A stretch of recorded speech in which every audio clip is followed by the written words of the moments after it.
across the town, from London to Taiwan. I've been all around the globe trying to protect your soul.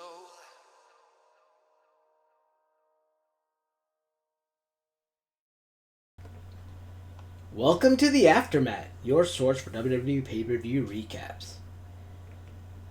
I'm your host, the People's Champ Cal, and alongside me I have, alongside me I have the Glamazon Delisha. What's going on, Delisha? Hey, hey, hey! I'm so tired out from partying at this blockbuster summer event, so now I'm ready to recap.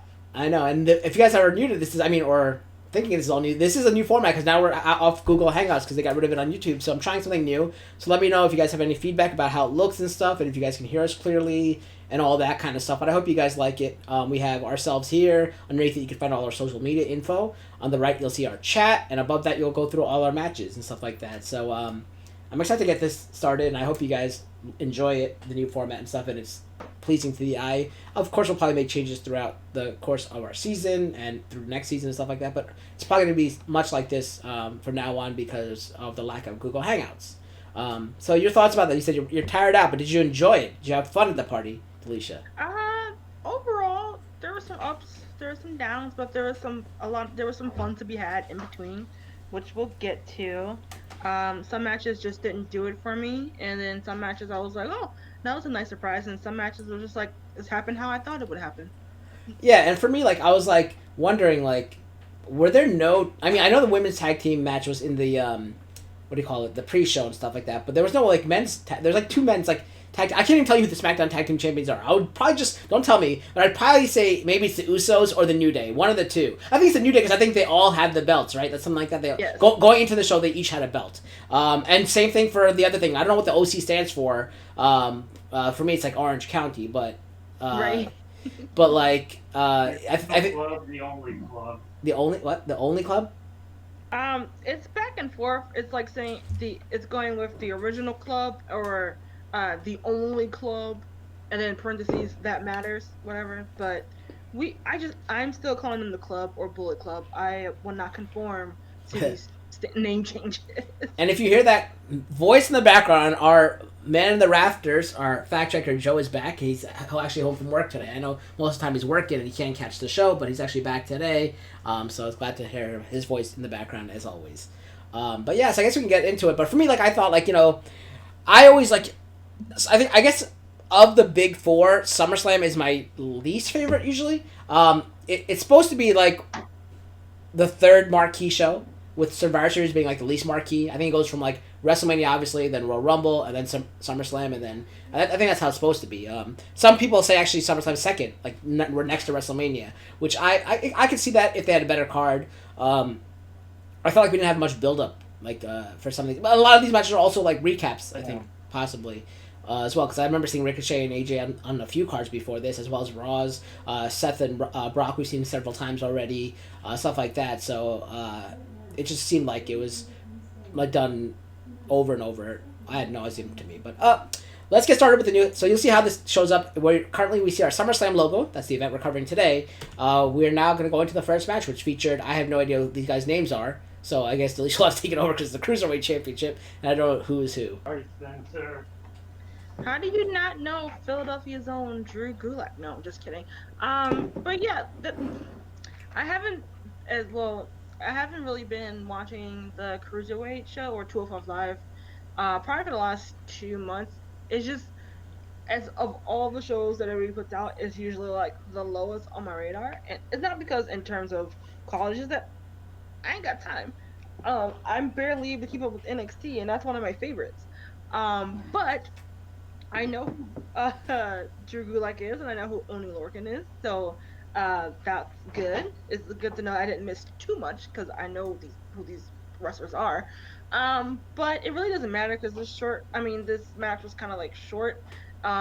Drew and Orny kind of have similar styles of like the striking abilities, and it kind of had like not like a weird finish, but like a unsatisfying finish where it ended with Buddy Murphy giving him like a chop to the throat while the ref wasn't looking. I didn't know that was an illegal move, but Apparently it must be because he did it while the ref wasn't looking.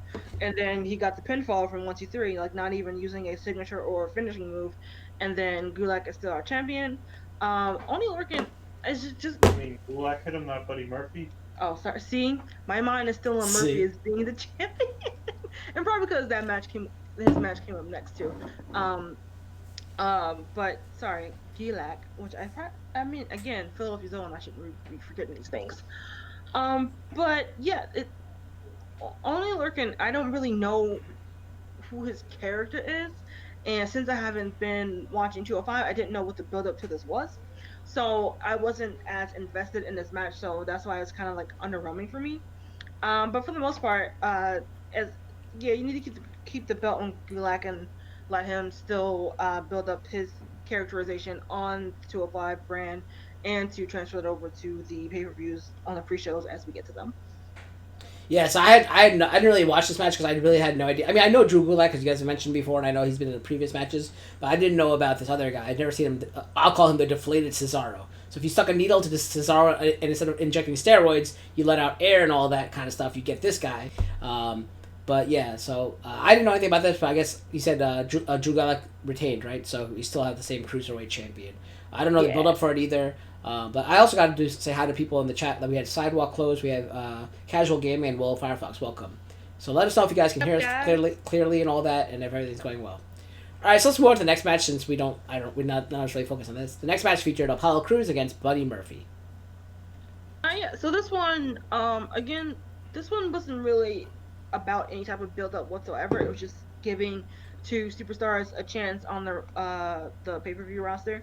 Because Apollo Crews has been being used slightly sparingly on SmackDown, and then actually I didn't know it until I think they mentioned it. This was Buddy Murphy's first match on the main card since being called up in the Superstar Shakedown. I think that was whatever. The shake-up that didn't matter in the end. So that was pretty surprising because that was 2-3 months ago. It feels like it's happened a year ago, but so that was kind of interesting. But they've been giving him more screen time, especially on SmackDown. As I will recap for you since you didn't watch. As you know, we've been doing the whole Roman Reigns storyline where he's being attacked by a mysterious person, and Buddy Murphy was seen in the hallway, and so him and Reigns had like a bad cop interrogation suspect in the locker room type of deal, to where Murphy told him it was Rowan who attacked him because he was seen, I think, in the parking lot, something like that.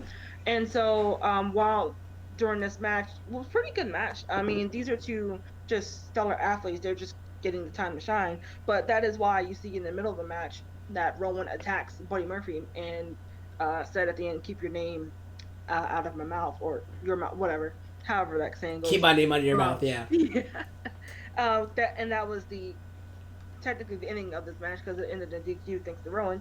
And then, so we'll have to see if that spurs off into something on Tuesday. Maybe we probably might see Buddy Murphy versus Rowan on Tuesday. But the fact that Murphy is getting some shine time and like with some like higher level superstars is pretty cool. And Apollo Crews, he's just doing his job, making that paycheck. Can't be mad at him. Yeah, I hope that mystery doesn't just end with Eric Rowan. I hope that's just like a little red herring that they have throwing it in there. But I don't know where it's gonna go. But yeah, I figured that was the only reason that they'd have this match. Like you said, there's no build up. Really, none of the matches in the pre-show had any build up. I don't think, because I don't watch the 205 live, so I don't know. But the other match was like, they didn't even have it. So usually what I do is before the show starts usually while NXT's going on, I'll go to the WWE site and pull up the images so I can have like the little match cards that we have currently up there. I'll pull the images from there. But they didn't have the next match we're going to talk about there. And so I had to go find these images elsewhere because they had just announced it, I think, that day or that evening or whatever it was. So yeah, a lot of this wasn't really build up. There was build up backstory for some of these matches possibly, but not like build up on the actual show or bring it up to that show. So which brings us to our next match, which features the Raw. I want to say the Raw Women's Tag Team Champions, but the Women's Tag Team Champions Alexa Bliss and Nikki Cross against the former champions and the longest reigning WWE Women's Tag Team Champions, the Iconics. Yeah, so like they didn't really announce this match until the show, the day of the show, or maybe evening in NXT, and they didn't even have the image for it, and they didn't have like the results for it after it was over. So I had to like wait like a while, and I finally found a good image for it.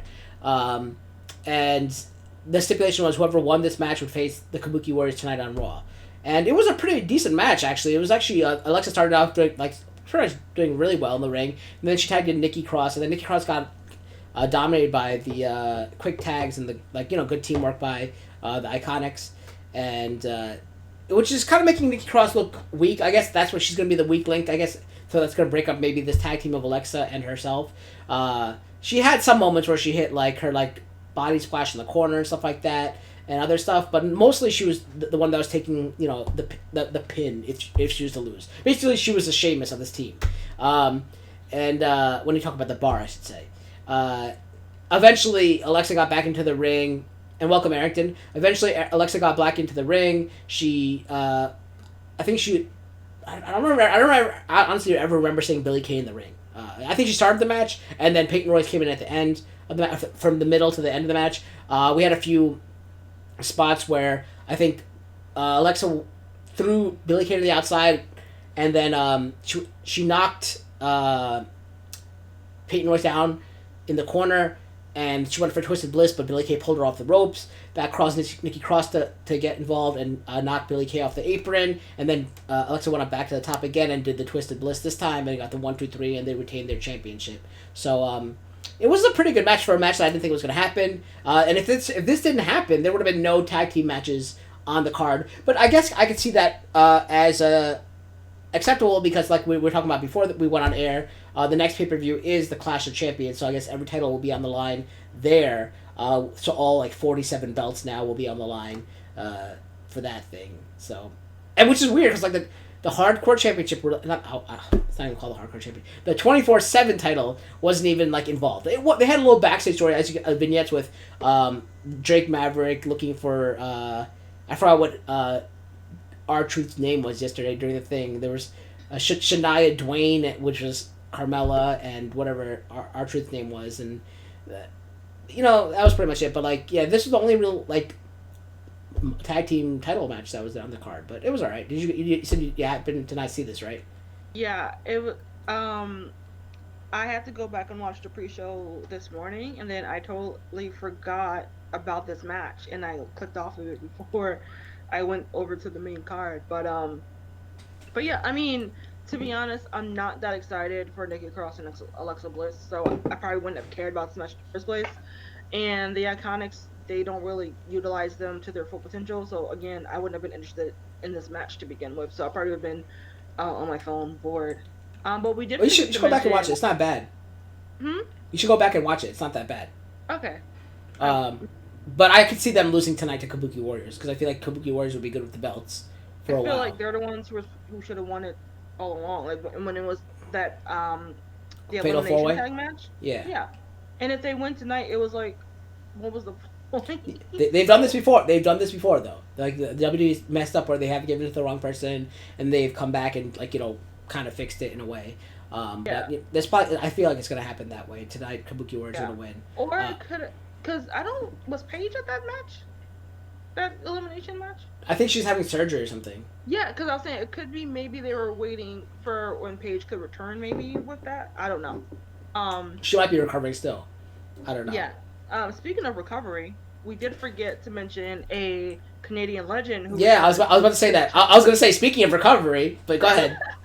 That's that tag team. Yeah. Mentality. It was almost kind of a blink and you miss it if you didn't watch the pre-show or hear about it on Twitter, like I did, because Elias came out doing his his shtick or his show per se, insulting the hometown or the arena that they were in, and then Edge music hits because they're in Toronto, so of course he comes out to a huge pop, even though he probably would have come out to a huge pop whatever city they were in, and he kind of does his like, I'm about to spare you face. Like, I caught on to it before he even did it, because you know how before he would just get low on the ring and like make that same face, but I guess he can't really do that now, or he didn't want to telegraph it. and then he spares Elias to the whole huge pop from the crowd. And it was just pretty fun. It was nice to see him do a wrestling move, and even though I was still kind of scared, I was like, "Oh no, please go back to the locker room." And no, guys, if for those who are probably already speculating, this does not foretell a return to the ring. It was just a spear. Notice he did not take any bump whatsoever. So let's calm down, guys. He had a moment as a legend. Let it pass. He's raising his children. Yeah, so I was actually welcome Slater. How you doing? Let us know what you think of the new format. If you can hear us clearly and all that, and see us. Yeah, I was so surprised to see that they actually let him do that because with his injury and all, I wouldn't expect them allow him to do anything. But because they said one wrong move and I could die or whatever or be paralyzed forever. Yeah. But yeah, I love Edge. I'm a huge Edge head, so I was great to see him, and I knew they'd probably have to bring him back. But I didn't expect that spear, which is great to see. Yeah, which like I said, I think it was just like a one-off moment for him to get a huge pop while he was in his home country. So I don't, because we all know how speculation can spiral out of control. I was like, guys, let's not get our hopes up. If it's not, I don't think this is the Daniel Bryan situation, or Rey Mysterio situation. Who's been doing a lot of stem cell research, which is why he's able to still go as good as he can now. But until Edge says it himself, let's not get our hopes up. Let's just let the man live, let him move, and let's just move on and just enjoy the little sprinkle that we got of a treat we got last night. All right, thank you, Slater and Halo. Welcome, Halo, as well. Yeah, I know. Well, when we crop the images, this is how it came out. Eventually, I'll probably fix it. But it's not that bad. I'll have to go back and look at how it looks on the actual stream. But this is what we're dealing with. You can see everybody, so I don't know. Yeah, I think it's just I think we're just we're wide, tall. We're taller than normal. But I mean, whatever. It's what we're doing with now. I could always make the social media thing a little bit bigger if we wanted to, and then crop us down lower. But you gotta think about it. We're gonna have 3 people eventually on this too. So I cropped it for 3 people at the first. Thing. That's why it's like this. Because if you saw just me on the screen, it's just half my head. When we were on before I called you, I was had it on the screen, and it was just it was this what you saw of me this. Just imagine this part of my eyeball. So every time we add more and more people, it's gonna shrink us down. That I had cropped this when we were doing our testing with Halo for 3 people. So that's why it kind of looks a little bit stretched. But it's the best we can do for now. I figured we'd just keep it this way. All right, so ends the pre-show and takes us to our next match, the opener, which is Becky Lynch defending her Raw Women's Championship against Natalya. Hometown, a lot of hometown people today. Did it fare to be a good night? So far, it fared well for Edge. Will it fare well for the rest of the night, for the Toronto people or Canada people? The Canadians, I should say. All right, so Delisha, I think this one is your match as well. Yeah, so slightly surprising to me, but I guess in hindsight, it's probably a good start to the match.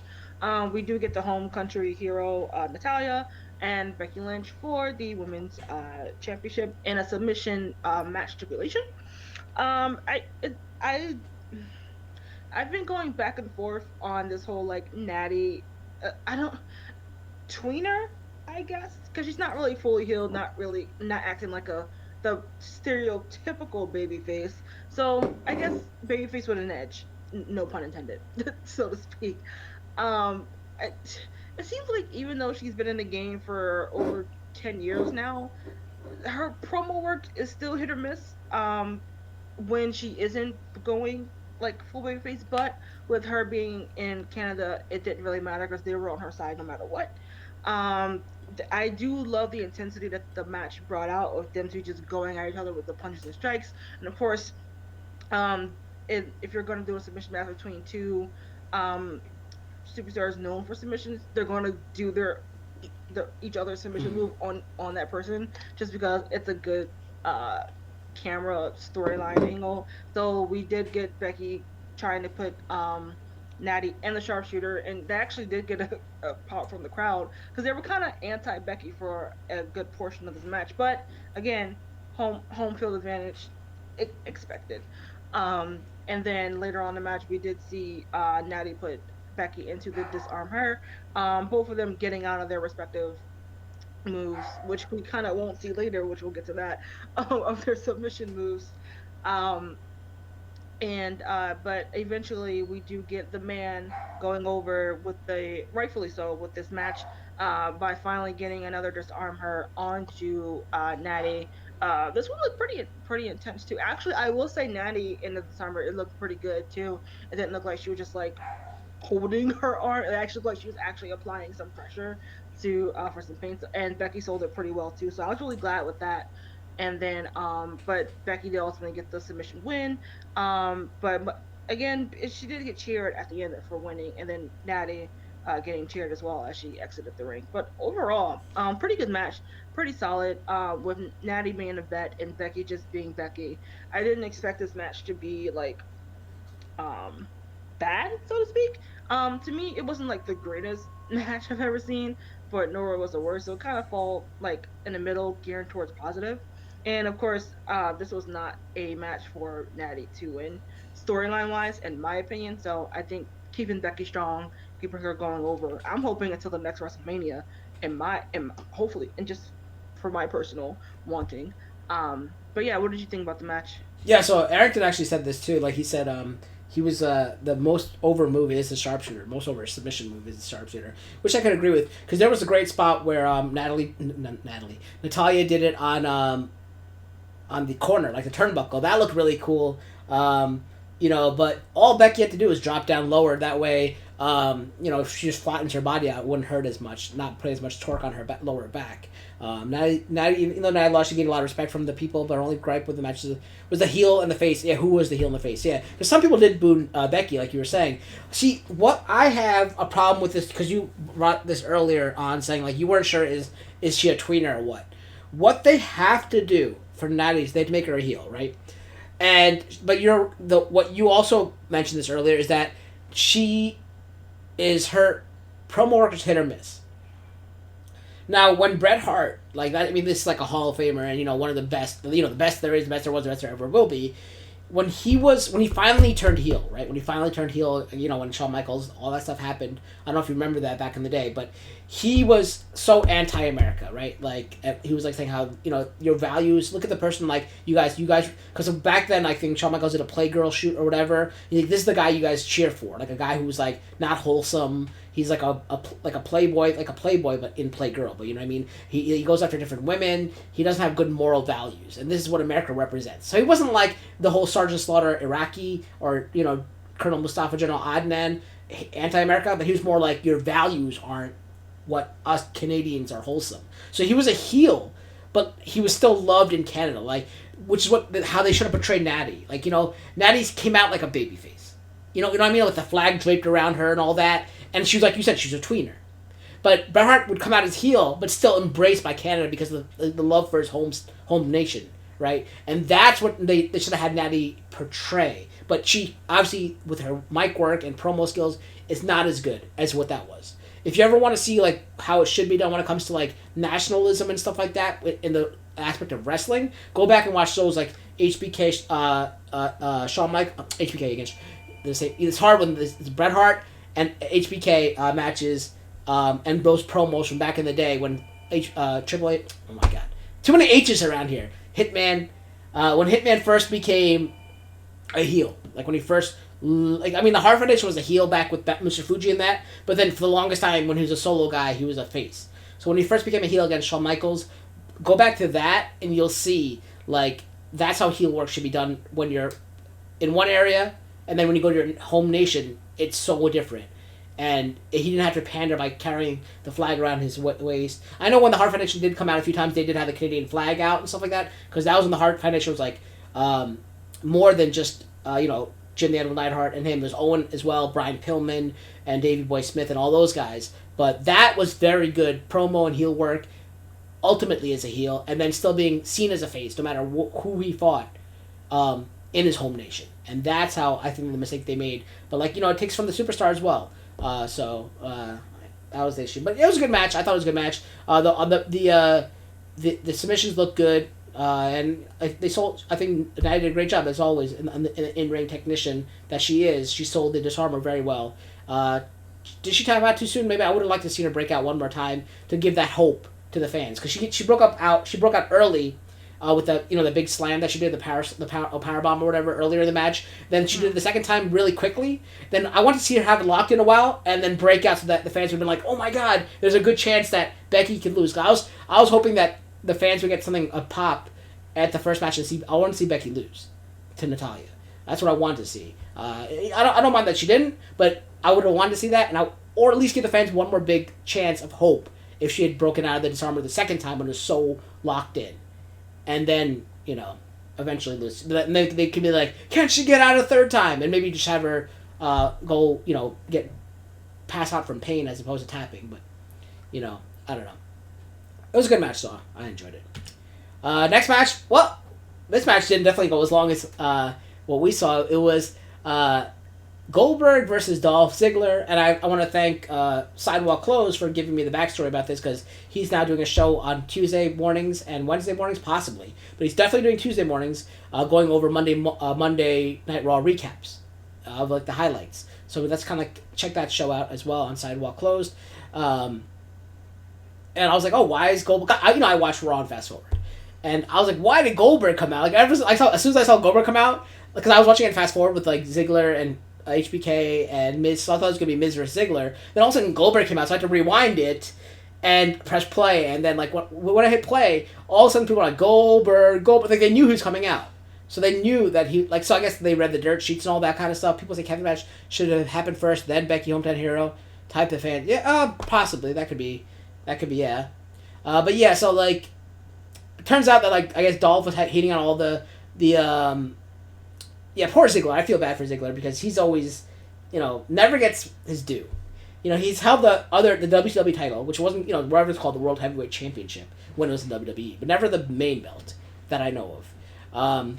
But yeah, so like, he, unfortunately, I guess was hating on all the veterans or the legends, so-called legends, as he said. So he was trying to go after Shawn Michaels, and then we thought it was going to be Shawn Michaels maybe involved in this match or whatever it was, but it ends up being Goldberg because he said something about Goldberg during one of the promos. Goldberg comes out, Dolph Ziggler hits him with the sweet chin music or whatever it's called, super kick. Goldberg kicks out a one, hits him with another super kick. Goldberg kicks out a one, goes for a third super kick but gets speared, jackhammered, 1, 2, 3. As he's leaving, Dolph Ziggler talks crap. Goldberg comes back, gives him another spear, leaves, and then Dolph Ziggler talks crap again. Goldberg comes back. Another spear. Oh, he picks him up and says, good job, buddy. And then bounces up both ropes and gives him a super spear. And then he walks out to the crowd. But yeah, like, this was no point. Like, we knew it was going to be a squash. Sidewalk was talking about on his show, he would love to see, because there's another person who's actually real life beefing with Goldberg, which is Matt Riddle. Matt Riddle, that's right, thank you, Matt Riddle. And I was hoping, so like, okay, we don't really talk about NXT, but on NXT, Matt Riddle came out on NXT and beat up challenged Killian Dane, and they had a fight. I don't know if you saw it yet, but sorry if I spoiled it. Mm-hmm. So that happened, and I'm like, oh, then there's no way it's coming out in SummerSlam. If he's starting a feud with Killian Dane on NXT, he's not coming out in SummerSlam. But when, Jericho kept talking, got spear after spear. He'd probably did what Jericho did. I was hoping that Ziggler would win with the help of Matt Riddle. Like, that way they could call him up, right? Unfortunately, Killian Dane, started a feud with Killian Dane, but because Sidewalk was saying, well, if Goldberg, what he said, when Goldberg wins this match, Matt Riddle comes out and then beats up Goldberg, and I'm like, so I'm like typing in his chat, and I'm like, there's no way that could happen. How are they gonna let Matt Riddle beat up Goldberg? There's no way that's any way feasible. And then so Sidewalk retorted saying, well, he's a real MMA fighter. Jack Swagger went off on Goldberg too. Yes, everyone's going off on Goldberg. Sidewalk's like, well, he's an MMA fighter. I'm like, dude, he squashed Brock Lesnar. And Brock Lesnar is like 4 times the size of Matt Riddle, as well as an MMA fighter. So like, there's no way that Matt Riddle could legitimately one-on-one beat Goldberg, like by WWE standards. Maybe in a real fight, because one guy's a real fighter. But like in a WWE standard, like super old. Yeah. And yeah, but by WWE standards, where they're always going to protect Goldberg, there's no way that's going to happen. So maybe if they teamed up, Ziggler and him, that could be a good stable coming up. Ziggler and Riddle taking out Goldberg after the match, or helping Ziggler win the match. That would have been cool to see. That's what I was hoping for. But your thoughts on this match? Any thoughts? I didn't care. You didn't care. Yeah, basically. This is just it- to get Legend out there and to make some sales for the pay-per-view or whatever it is. Yeah, I mean, I was never the biggest like Goldberg fan because I didn't watch WCW, so I didn't really know his hype coming in. And then when he got to the WWE or WWF at the time, or was it WWE? WWE. Whatever. Doesn't matter. Yeah, it's it just I was like, this is cool, but I don't care. And then that just continued to be my opinion of Goldberg ever since. But I knew that this going in, that this was going to be a squash match, so I was just like, nah. See, All right. I knew it was going to be a squash match, but with the hope that I was holding out for my booking, because you know how my booking is always better than WWE booking. I forgot to mention that it came down to the poll that my pay-per-view won compared to your guys for the After Talk. I forgot to mention that in the last Aftermat. I think it was like a 70-30 split or something like that. But yeah, it was I don't know. I just really hoped it was like Matt Riddle and him teaming up because that'd be a good stable. Because you know how I am about stables. I'm still trying to get that all Indian stable going. With me and Jinder Mahal and those guys, the Singh brothers and Great Khali and all that. But yeah, have we seen Jinder? In, like... no. No. That's why the WWE product has gone down the hill because no Jinder Mahal. But yeah, In the background, like in Chasing Our Truth. Oh. Yeah. Oh yeah, we did see him lose on the belt on the plane. Remember, first he hit him to the so all that. Right. But yeah, so that'd be like a good stable, at least a tag team to duo to start because they're both good on the mic.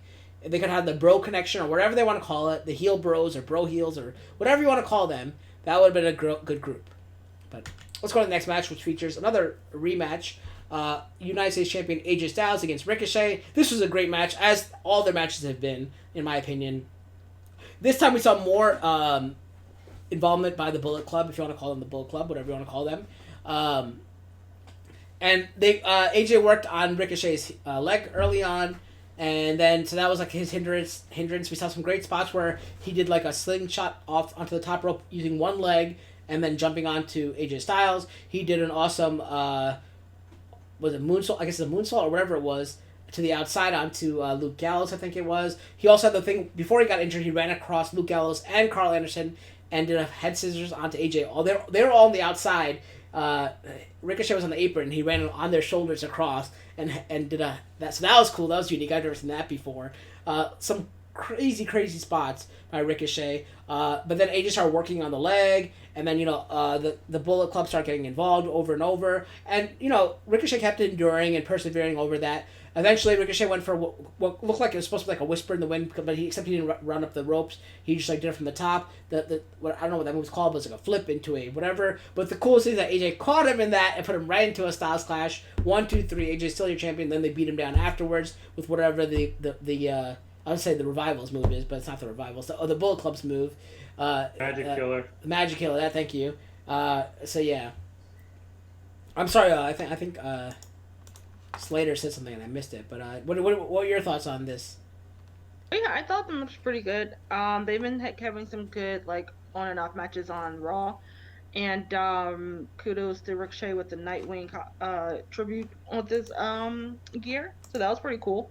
But yeah, like almost anytime you get AJ Styles in a match, since she's such a good veteran of this sport, so to speak, he's gonna put in the work. And then Ricochet is the great up and comer to the mainstream.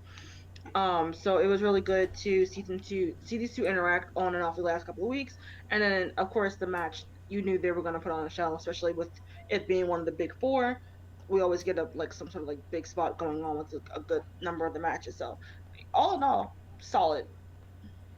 So, and like another thing was the fact that Slater was saying, I think referring to the last matches, the bad thing about having these legends in the matches, like you're either beating up an old woman or man, or you're losing to an old woman or man. And I agree, but that's not only the bad part. You're taking away a spot from a fresh up and coming talent.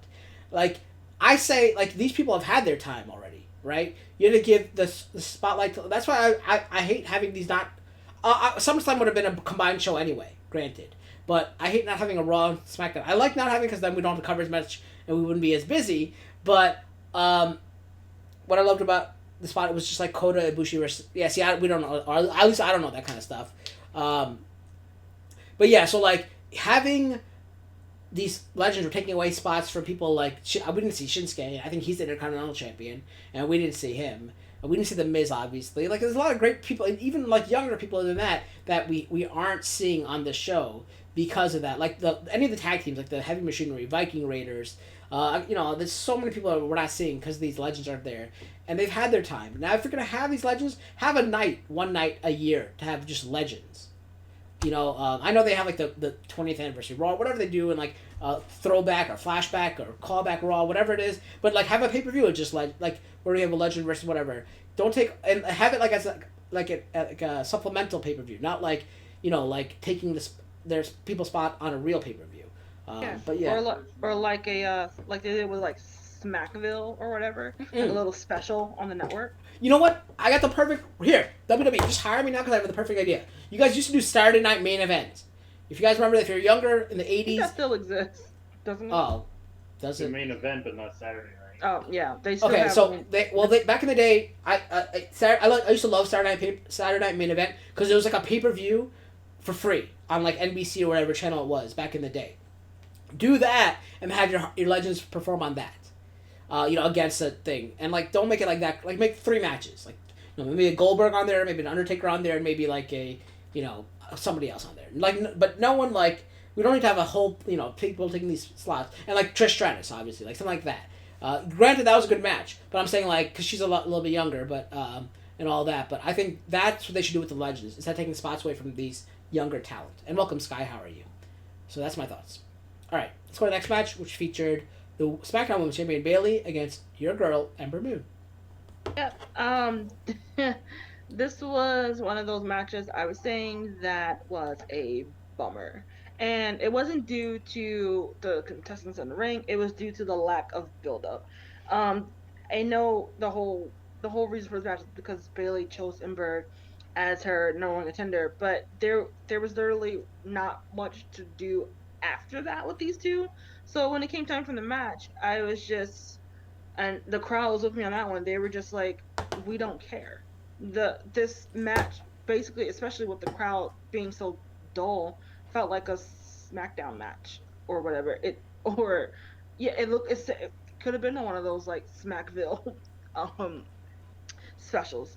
But Ember was holding her own. She was doing her thing or whatever, and I don't know what it is about Bayley, but I feel like I still am harboring my fondness of her from her NXT days, because I really cannot like think of anything significant she's pretty done on the main roster, as in like feud wise, character wise.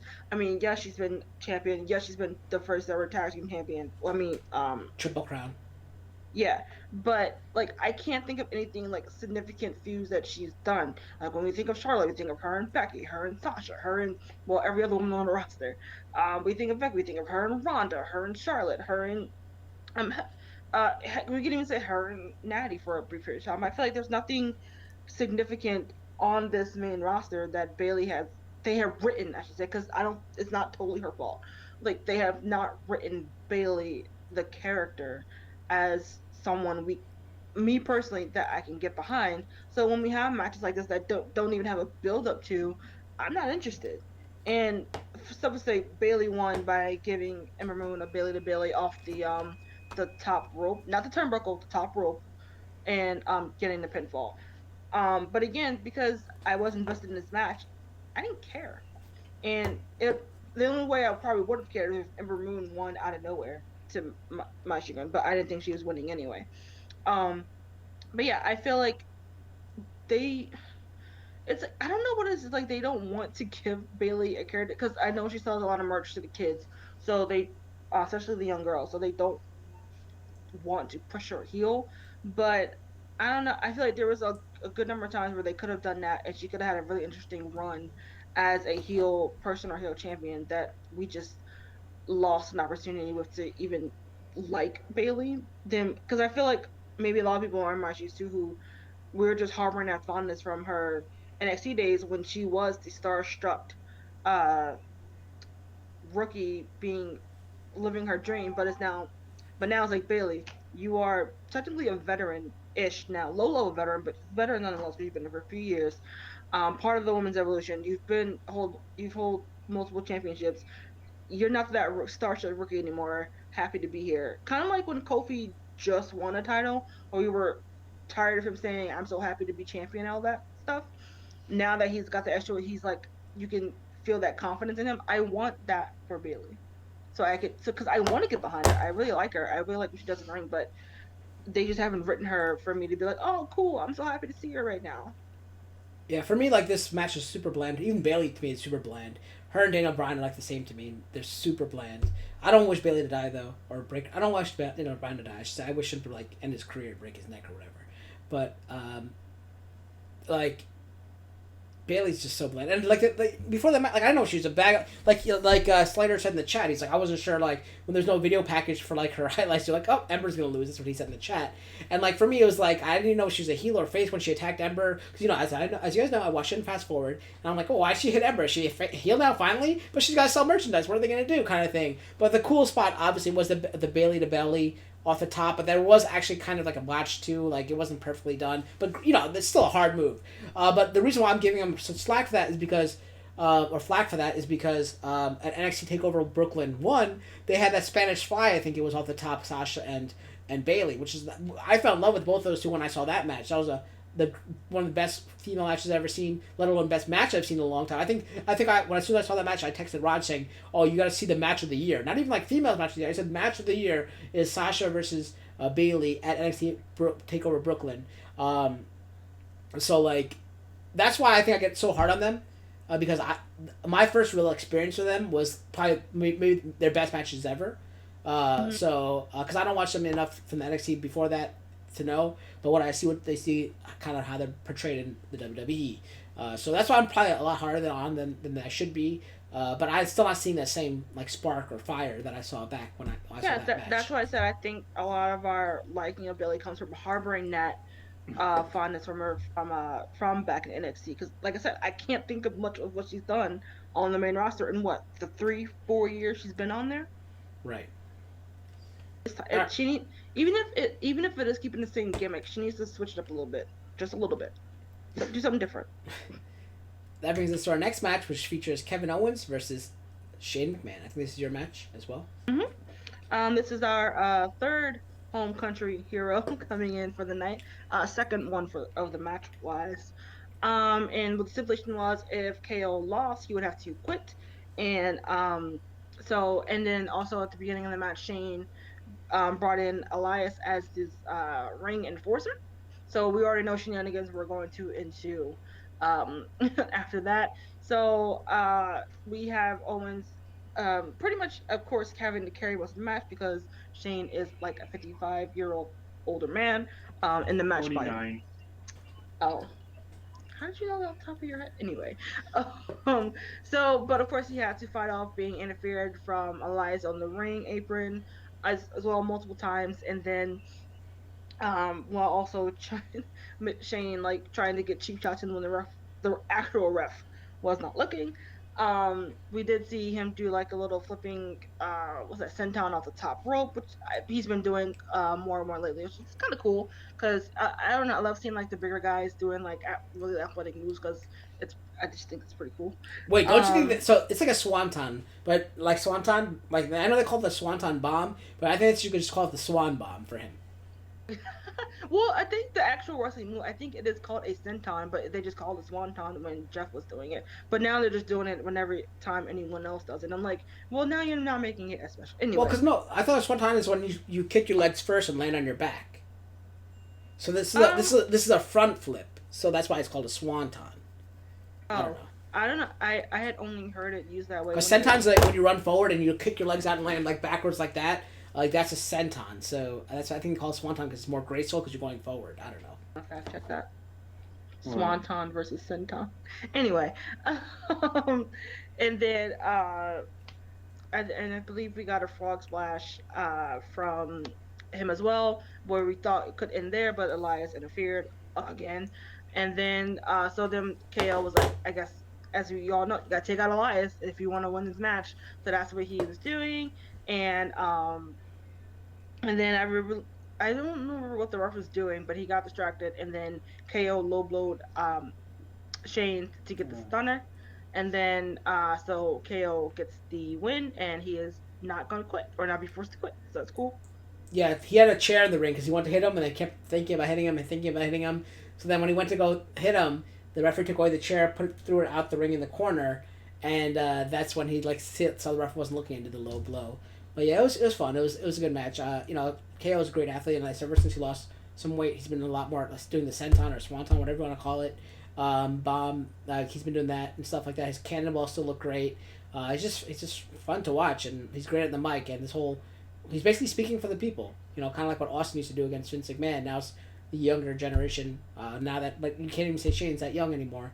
But yeah, the younger versions of them now doing the same thing. Whereas now Shane O'Mac is taking the mantle of Vince, being the corporate figure that kind of screws people over, and KO being the Stone Cold. But it was fun. I enjoyed the match.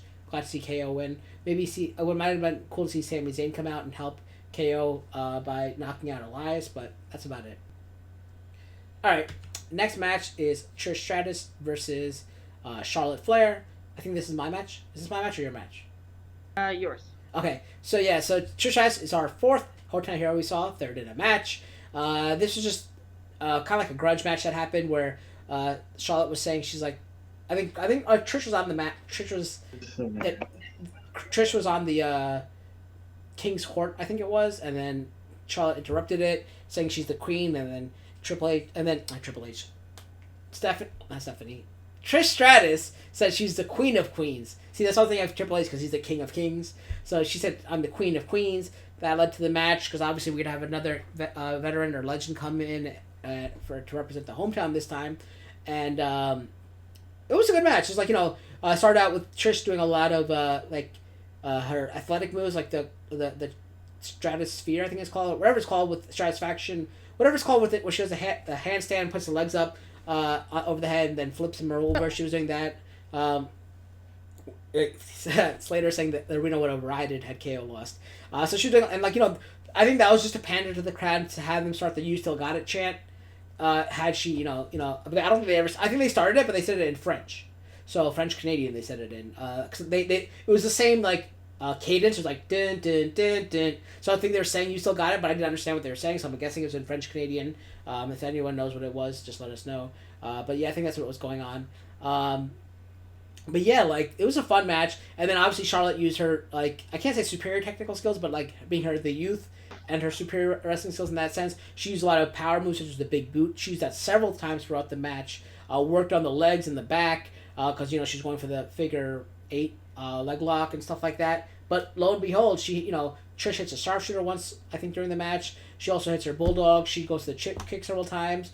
I think she caught a boot by Charlotte and turned it into a figure 8 herself, which looked good. Unfortunately, she had her shoulders down in the beginning, which Corey Graves kept pointing out and stuff like that. So there was all that kind of drama. But other than that, it was good. Finally, Charlotte started getting the advantage. And then I think when they went to the outside, Trish went to the top rope and was going for the superplex, but then Charlotte was about to reverse into a powerbomb off the top, but that turned into a stratosphere or whatever I think it's called off the top, where she does basically it's like the Hurricane Rana, but whatever they call it for Trish. Yeah. And then she was going for I think she actually got the Stratisfaction in, but Charlotte kicked out, and then eventually they got the figure 8 leg lock. But did she tap or does she get knocked out by a boot and pinned? I think she tapped to the figure 8, right? Yeah. Yeah, she tapped to the figure. Yeah, loses the big boot. Yeah. There's so many big boots that match. It was just ridiculous. I would have rather, I would have rather had her not tap out and had her lose to natural selection, because that would have been more of a message, like natural selection. Now I'm the dominant person kind of thing. That would have been kind of cool to see her win with a natural selection. But of course, WWE's not that smart. They should have me booking it sometimes. But yeah, so that was a good match. What did you think about this? And I as you guys know, before Alexa Bliss, for me, there was always Trish back in the day. Everyone. I know you were a big Lita girl. I was a big Trish girl. And stuff like that. In the moment, I was always Team Lita versus Team Trish, and then later on Team Mickey. But as like I progressed and like would watch their matches like as I got older, like going back and watching the matches, I really enjoyed heel Trish a whole lot more. I guess for a lot of people, maybe it's a lot more fun being a heel. But I mean, she had stage presence as a face as well. But I don't know, something about when she was a heel that I was like really like tuned in. But so like I will be honest, I wasn't quite looking forward to this match. One because I'm still kind of in a little Charlotte fatigue still, and then Trisha was like, I don't know, I kind of like it'd be cool if she was like heel with someone else, but I understand why that's not going to be the case. But she can still go. I was kind of worried about her going on a full match on her own because we hadn't seen that from her, in quite some time. It's always been like some sort of like tag match or something like that. But it was pretty cool to see that she can still go. She's only in like her early 40s. So it's really cool to see someone of the legends that can actually still go and put on an actual good match, their first singles match back. Um, and going back to when I was talking about getting out of your own submission, it was when she had Charlotte in the figure eight. It was funny that Charlotte could not get out of it, because I was like, you should know how to get out of your own submission move. But so I just thought that was pretty funny. But yeah, but the right person won. It it it Legends should really be here to pump up the up and coming generation. So I think this is the right way to go. And she still got a huge pop because there was a whole bunch of things features going on, and she was selling the pain of being in those submission moves throughout the match. I don't think she was actually really like hurt or No. hurting, but she was selling it really well. So that's always good, cool to see too. Because she laughed it off when she forgot to do the last turnbuckle, so she was Yeah, laughing yeah. about that. And like Slater said in the chat that he would have liked to see a more balanced match. I do agree with that, but when you have someone like Trish, like what Alicia was just saying, that you didn't expect her to go like as long as she did for for being in a ring alone with her. They gave her that, like I said, the beginning they gave it to her because they wanted to have the "You Still Got It" chant. Then they had Charlotte pretty much carry the entire middle to towards the end of the match. Then they had that one last little fight back thing for Trish, and then finally, Charlotte won. So I think the pace of the match and the tempo went very well. They couldn't really have it more balanced because Charlotte, like I said, like I always say this about Charlotte, I don't like Charlotte, but they always have like I can't see anyone beating her because she never loses. She never loses. Like if you guys go back to the match where I was talking about when you would really expect Becky Lynch on a crutch to beat Charlotte so that she can get into the main event in WrestleMania. Like Ronda Rousey has to come out and do something. There's no way believing that she's gonna do that because like Charlotte never. I think like I said, she's only lost once legitimately ever on a pay-per-view singles match, and that was like Bayley, I think. So I didn't see her losing. Next match, it features your WWE Champion Kofi Kingston against Delicia's favorite Randy Orton, whose shirt I'm wearing, Apex Predator. Yeah. This match, I wouldn't say I was like over the moon excited about, but I was intrigued because I will say, when Randy Orton feels like it, he can make it work. Like, I mean, him and Kofi have history, as we know, and I do like that they took that history from back in the day in about 2008, 2009, when the rumors were that because of Randy's backstage influence, why Kofi didn't get the push that he was starting to have back then. I'm glad they kind of referenced that because like we all know about it, or we know of the rumors about it. So I'm glad they kind of pushed this into the feud. And when Randy cares, it shows. And so that's why I was into this match. We got a lot of confidence, and got a lot of that Kofi confidence I was talking about earlier, as well as again intensity with our babyface, to where um like he was striking him pretty hard, and they were doing and no, I don't know. I almost said something, but that happened on Takeover, not in this match. um there was I don't know.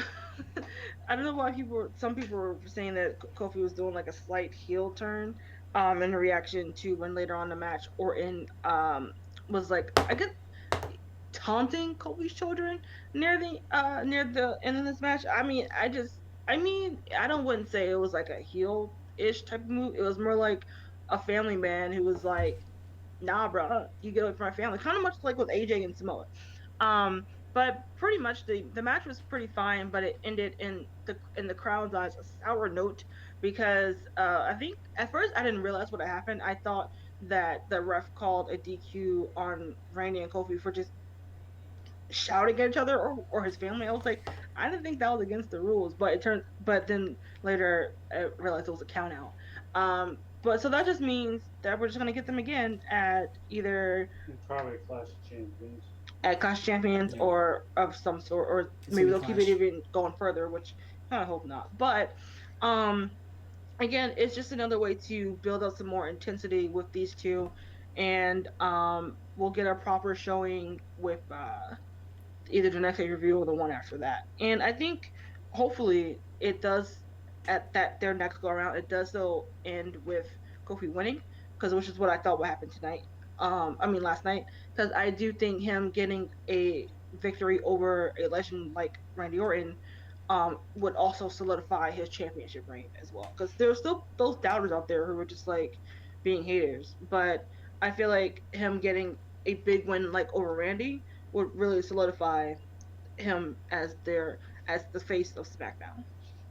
I gotta say hi to Rain. Hey girl, hey, welcome. And Arrington says it reminds them of Kofi's first push when he first started getting his push with the count out there.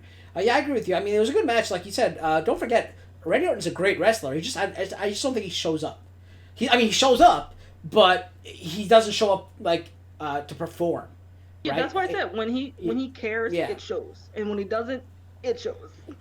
Slater's saying he thinks they'll drag it out to sell, which could happen because if Kofi loses, he'll probably get a rematch clause and all that kind of stuff. Even though you said that the new McMahon era and there's no more rematch clauses or whatever it is, they'll just find a way. They'll find a way. So, So I don't mind seeing any of that. Like these guys have been really good together. I'm really excited to see stuff like the Trust Fall or Trouble in Paradise or SOS being reversed into a RKO out of nowhere because I like seeing those out of nowhere. I hate when he coils up. I mean, I love when he coils up. Don't get me wrong. I love when he calls up and does the RKO, but I hate that the announcer says that's out of nowhere because we know if he's coiling up, what else is gonna do? Make a spot of tea for Kofi or something? No, we know the RKO is coming, right? So don't say out of nowhere.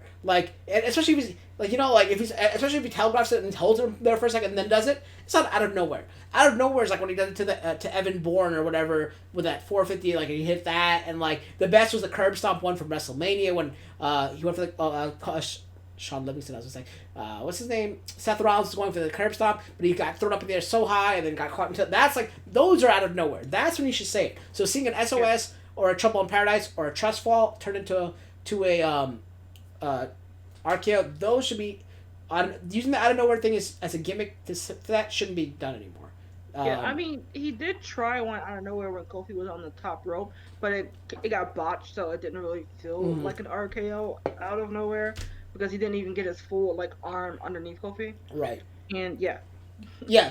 So that's another thing. Yes, Slater said that Iconics got a rematch clause, so the McMahons are forgetting their own rules. That is very true because the whole wild card rule they introduced, they're only one or two people will be able to go back and forth. I don't know who's on what show anymore, honestly, because of everyone going on every other show. I honestly don't know because the wild card rule was just introduced to do that. I have no idea. The Shooting Star Press. Yeah, thank you. But there was definitely an airborne that was reversed or whatever. Also, there were so many moves that were reversed. Congratulations to Arrington! You're our 1,000th message in Restream chat. Congratulations, Arrington. Awesome. Go ahead, and girl. I think Arrington's been the longest viewer of the channel too, so that's cool that he got the 1,000th. But yeah, so that's pretty much it. Yeah, but I mean it's a good match. I enjoyed it. I think there should be better promo work being done along the way to build it more because we're starting to lose interest. Just boo-hoo, you screwed me over now kind of thing. I'd like to see I love Kofi, but I'd like to see Randy as a champion now. Only because I love seeing those heels as a champion and people hating on them so much because it draws more. And people like Kofi are better chasing. Right when Daniel Bryan was going for his first thing and he won it at WrestleMania, beating I think Batista and Randy Orton possibly I think it was, or Batista and Triple H in one night. That was huge. People went crazy. People like Daniel Bryan, which I would dislike. I love Kofi, but those people are better chasing than being the champion. But I love seeing Kofi as champion. But I feel he gets more Like I remember when me telling you when like the Elimination Chamber when Kofi was fighting Daniel Bryan that first time, I was like my heart was up and down every kick out and stuff, and every time Daniel Bryan hit the running knee, I was like, oh no, he's gonna lose, but then he kicked out and I went crazy. I actually got excited, but then when I saw it in the WrestleMania, the same match happened again. I was like, oh well, most likely Kofi's gonna win, so I didn't have the same investment because I knew like that's gonna come. I was happy that he won, and like I said, I loved seeing his son celebrating and all that with his son. It was so like the joy in his son's face. I loved all that, but like I feel like when it was first coming, leading up to it, that's what excited me. But yeah, that's kind of like what I like seeing. Like when people like Seth Rollins, I want his time to be up kind of. Him chasing Brock Lesnar's kind of stupid. I want to see someone else chase Brock Lesnar, someone like Finn Balor. Obviously, that's not gonna happen because Finn Balor requested time off and all that kind of stuff. But like I still think he had to relinquish his Universal Championship the night after he won it because he got injured. So stuff like that, like I would like to see him be the new person that chases when he comes back, kind of thing. But I don't know. That we'll get to him in a little bit, or we'll get to him now because he's in the next match. Do you have any more thoughts about this last match, or no? Nope. I'm just excited to see what they're gonna try and do next. So the next match featured the debut of The Fiend. No Daniel Bryan for WWE Champion, and he and Ricochet can go at it. Yeah, that's true. The Fiend, I guess that's what they're calling it now, against Finn Balor. So who thinks that there's going to be a Fiend versus Demon eventually in the future? Most likely.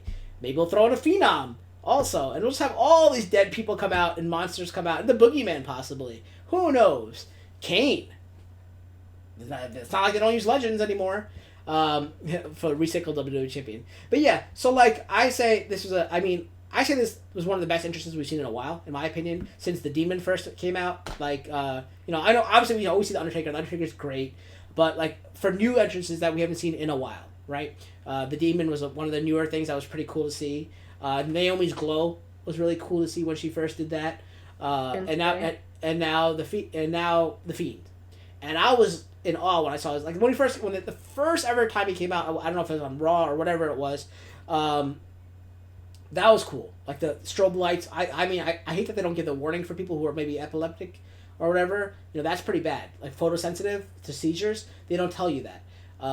But I know when you walk into the arena, they had the signs going in saying tonight's show features that kind of stuff. But yeah, his first entrance was cool, and they did the Sister Abigail. That was awesome. Now, going to last night, the entrance was awesome. We talked about the music. The music was great for him. Oh, Aleister Black is another person with another cool entrance like that. Stupidest entrances, where I think is kind of stupid, is Ricochet. Going back to someone saying his name in chat and his match earlier. Like, what is he doing like that? Like, I could have sworn when he goes to that thing, like, I could swear, like, a mic is going to come out of the ceiling, just like Ken Kennedy used to do back in the day. I was waiting for the Ken Kennedy mic to come down. I don't know why he does that. Like, the AfterMat mic, like, I could see, we should Photoshop Ricochet doing that, holding the after thing mic, standing next to Ken Kennedy doing that too. But yeah, so yeah, this is an awesome entrance. The music was cool.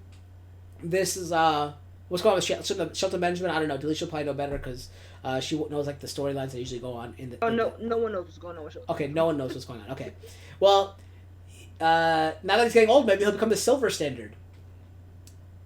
Anyway, then he had the lantern. The lantern was awesome because it was like Bray Wyatt's head with the mouth like stretched open with the lantern. That was awesome. Him coming to the ring. Now, this is what got to me. I thought he was going to take off the mask. He didn't, which was awesome. I'm like, awesome. He's wrestling with the mask. Everything about this is cool. He had great power moves from like Unagis to slams to everything. Finn Balor started out really quick, but he was shut down right away. And the rest of the match, basically the Fiend dominated. The biggest gripe I have with the Fiend, and Sidewalk and I were arguing about this on his show, is that his finishing move is the mandible claw. Now, why? There's no pop to it. Like when people hit it, no one's gonna be like, oh, I don't know. It kind of like when you hit any move, like you get that pop. The fans are like, oh, there it is, like a pedigree or RKO or Trouble in Paradise or any of those. Like you get like F5, you get that pop, right? This is just like, oh, it's locked in, and that's about it. Like I really didn't really like it when Mankind did it, and then when Fiend did it to Mick Foley when he was on the show. Like Mick Foley didn't even sell the move well. It's his own move that he couldn't even sell well. Finn Balor did a decent job of selling it last night, but like it doesn't seem imposing to me.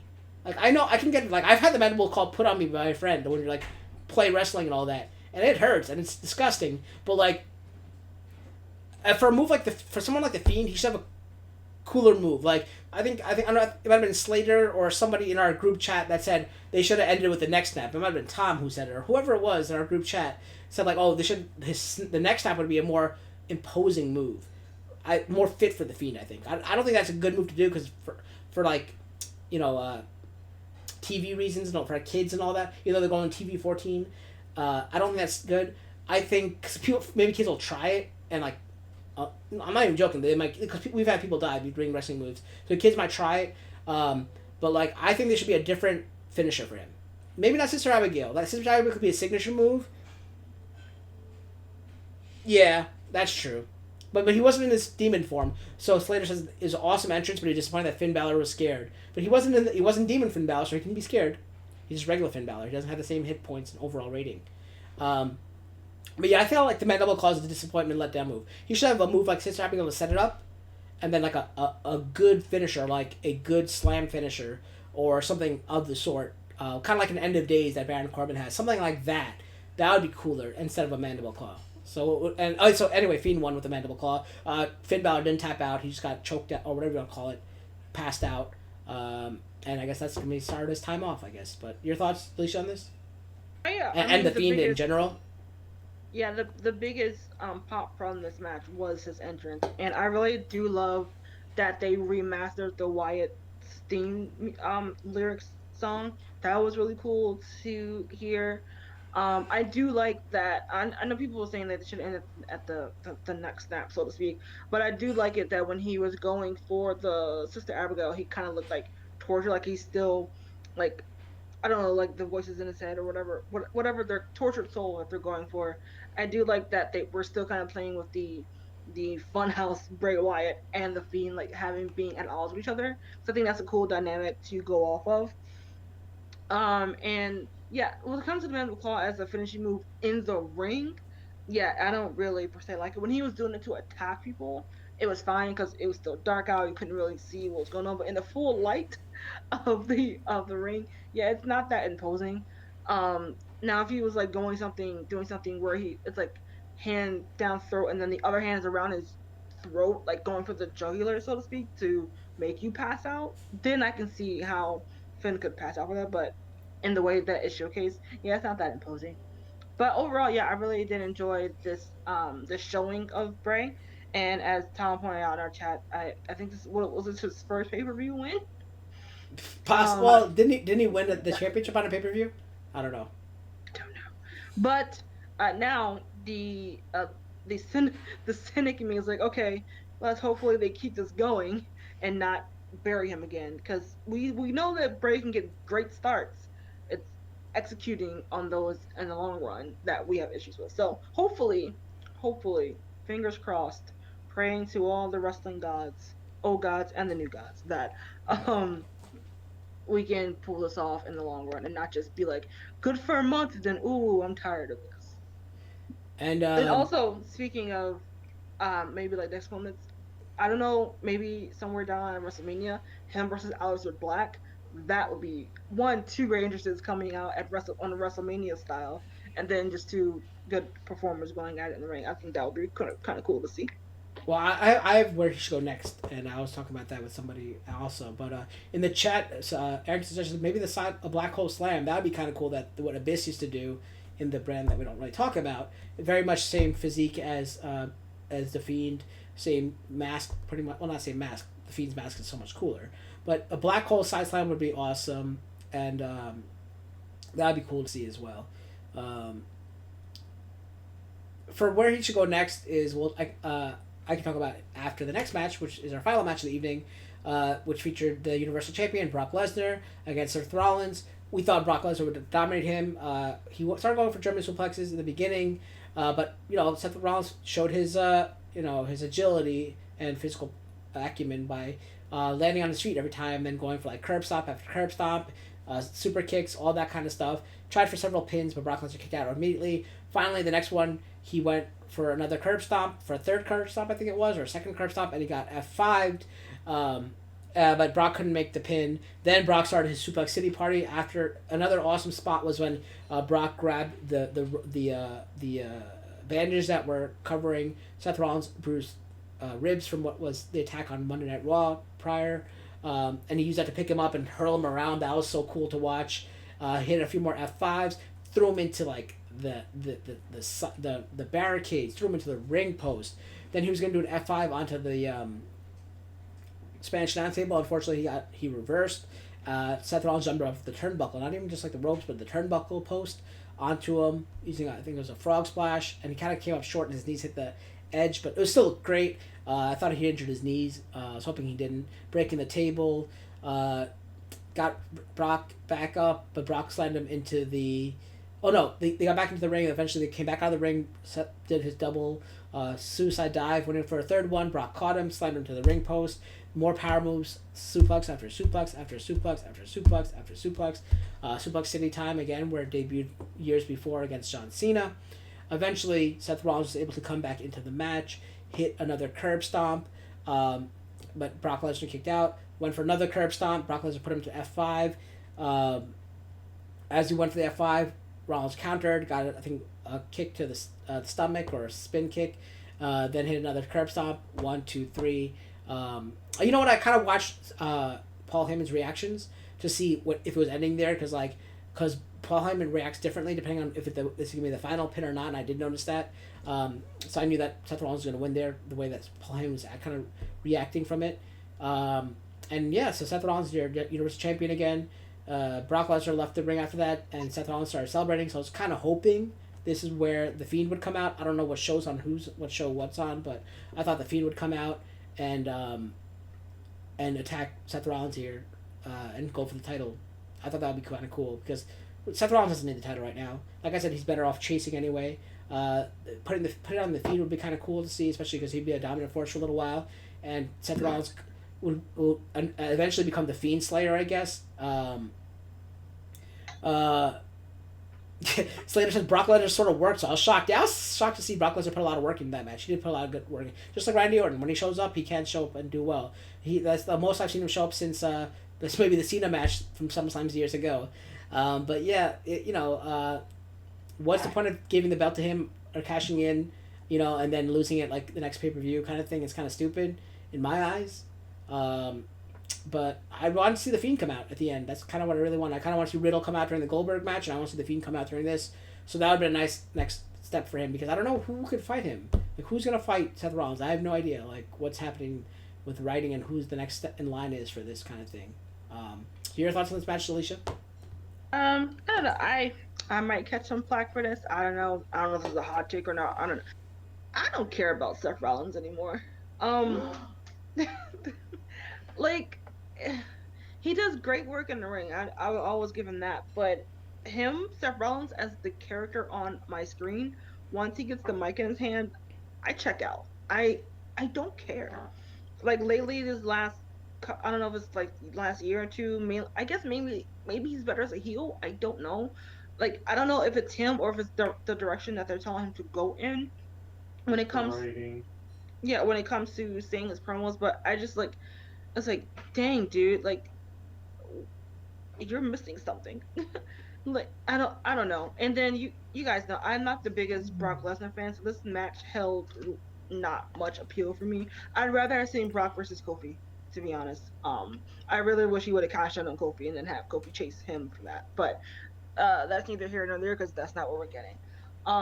But yeah, so, and then now that Seth has the belt again, I'm like, I don't care. Maybe I'll care once we find out who his opponent will be for the next pay-per-view coming up forward. But I was like, we're still doing the status quo when it comes to Raw. So yeah, Slater saying that Seth kind of buried himself, which I agree with. But you know what? This is actually a really good match, though, for like, because Seth always puts on good matches because he's just great. But seeing like I said, I like him in the ring, but as soon as they put that mic in his hand, I check out. Yeah, that's what I'm saying. Like, when Randy and Brock show up, we know Kofi and Seth are great in the ring, right? So their respective opponents are also good in the ring, but they have to actually show up, and they did, But granted, Randy Orton's one of the best on the mics, and Brock isn't. Obviously, that's why he has the mouthpiece in Paul Heyman. So he does have one of the best or if not the best manager on the mouthpiece for our generation, our decade, because we don't really have managers as much anymore. Back in the day, we had so many, like Mr. Fuji, Bobby the Brain Heenan, Jim Cornette, what's his face, Jimmy Hart, stuff like that. So like having these guys, the one tried and true. Well, you know what happened? We saw Paul Ellering back in the day. Now we had him again with the I was gonna say War Raiders, but it's not those guys. Authors of Pain, and what happened to that? Now it's like Drake Maverick, which is so dumb. Like Paul Ellering with the not War Raiders, Authors of Pain again. That would have been great. So like seeing like that, those certain people who weren't good in the mic, because now what happened to Authors of Pain kind of thing. But like I don't know. these, Paul didn't want to leave Florida, so he didn't want to travel much. So that was that. Yeah. But yeah. But also the fact that right now I think one half of AOP is injured. Yeah, is injured. I could have sworn we saw them both. Maybe just the one. Like no, it's only one. It's probably one that came out during the Rumble, then it came out again because you can't tell them apart anyway. But yeah, so yeah, I mean, this is like a match. I really enjoyed it. It was a good main event. Like either this or Kofi could have been the main event of the match. Even the Trish match was great. That could have been the main event as well. But I don't think they should have had that as a main event because then they would have made a big deal like, oh, veteran hasn't made an event in like 47 years. Trish Stratus is back. She's probably not even 47 years old, but you know what I mean. Like they always make a huge deal about something when why not just give the credit without taking away from them and making it more about their promotion than it is about the actual superstar, him or herself. I mean, this was a good main event. The other one could have been a great main event as well. But yeah, that was pretty much SummerSlam in a nutshell. I wish I really closed with The Fiend at least appearing at AOP vanished in the WWE warehouse. Slaterman says it would have been cool if maybe The Fiend appeared as the show was going off. You thought it was going off air, but like The Fiend appears, then it goes off air. That would have been cool. But I don't write for WWE, so maybe we'll see that in the future, and we'll say, hey, we said it here first on AfterMat. I guess that we could do our signature moves now or our finishers. Does Joe want to get involved with a low point, high point, and overall grade? Sure. Yeah. Welcome back. Welcome, Dub, as well. We're in the Hall of Mirrors. All right. Go ahead, Joe. Low point, high point. Welcome back to the show, Joe. We missed you here. It's good to be back. I will say my low point is definitely the Bailey Ember Moon match because I felt that it didn't really have a lot to it, and it was also the ending was rather, in my opinion, anticlimactic. It's just like Bailey suddenly hit that move and that was it. It was like I kind of like was expecting maybe something else, although at the same time I could see them possibly trying to protect Ember's Eclipse so that when she does go over, it means more. I would say my high point of the night probably definitely be the Fiend's entrance, because I don't think we've seen an entrance that great in a while, and it also really set the tone for the character, and pretty much paralyzed Finn the man. Although I'm sure eventually, as was said before, that we'll get another version of this match where it's Finn the Demon, in which case we know that the Demon Finn is 10 times stronger than the man Finn. And my overall grade for the pay-per-view, I'm gonna give it about a B-. It wasn't a bad pay-per-view, but it wasn't the greatest pay-per-view. It had its ups and downs, but it seemed like it had a little bit more ups, but still not enough to make it more than a B-. Okay. So before we go on to deletion finishers, just check your phone deletion if you want to make anything before, like if you want to address what I texted you after your finishers, let me know. Oh, okay. So go ahead with your low point, your high point, and your overall grade. It's gonna be quick because it was almost exactly the same as Joe's, I guess, which is apropos. But yeah, it was because the Fiend was something I was the most intrigued on, so that's why, and the fact that they delivered on it exceptionally, that's why it's my high, and the fact that Bailey and Ember, especially Ember, are two people that I like a lot in Ember.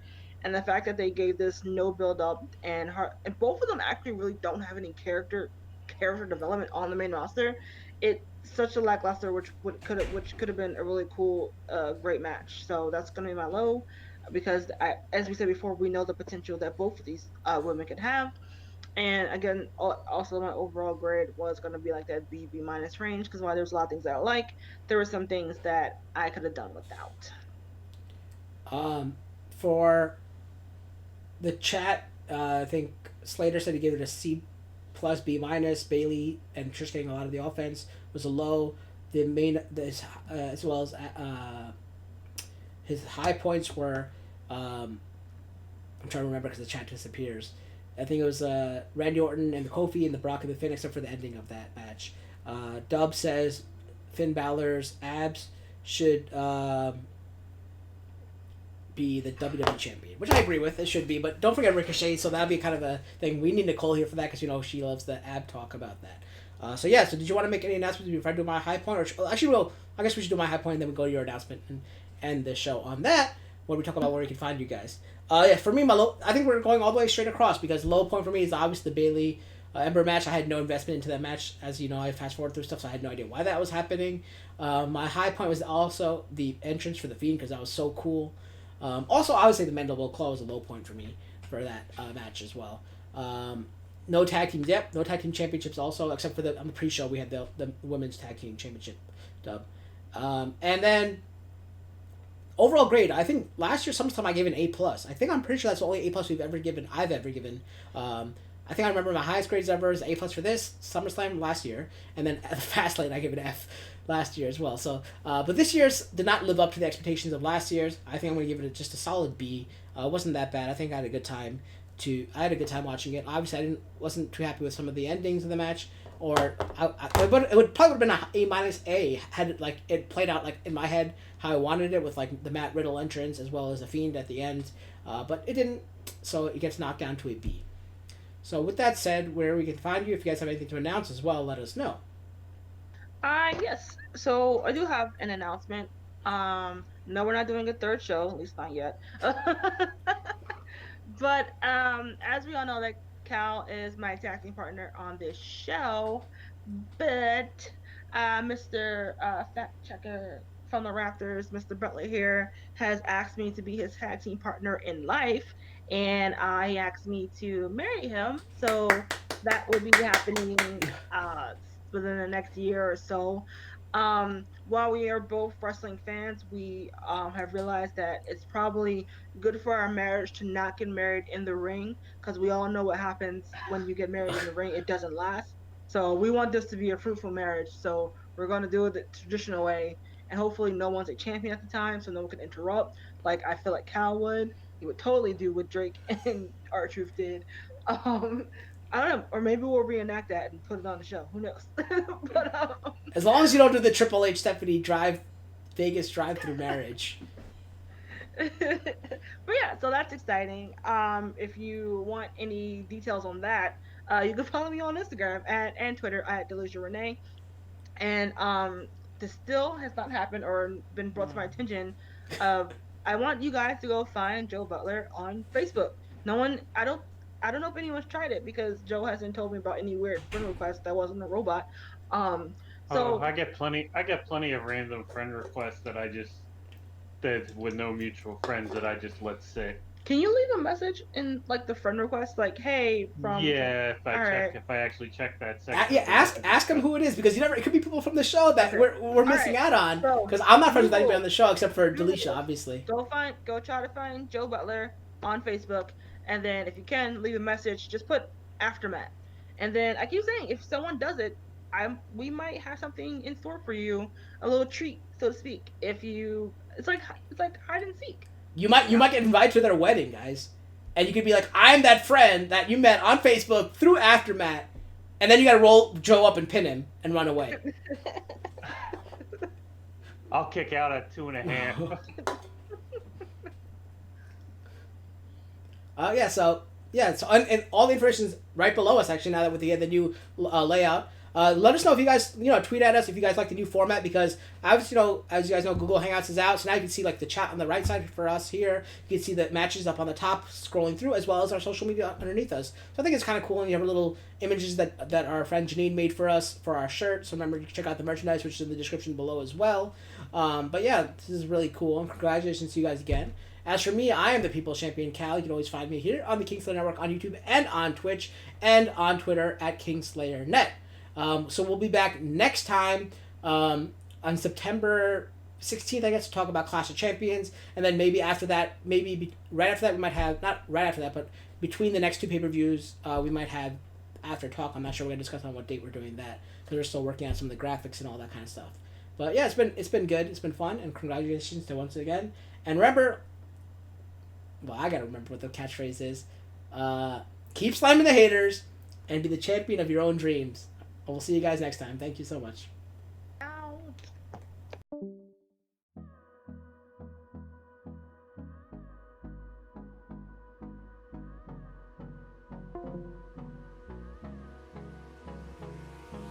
Hold me close till I get up.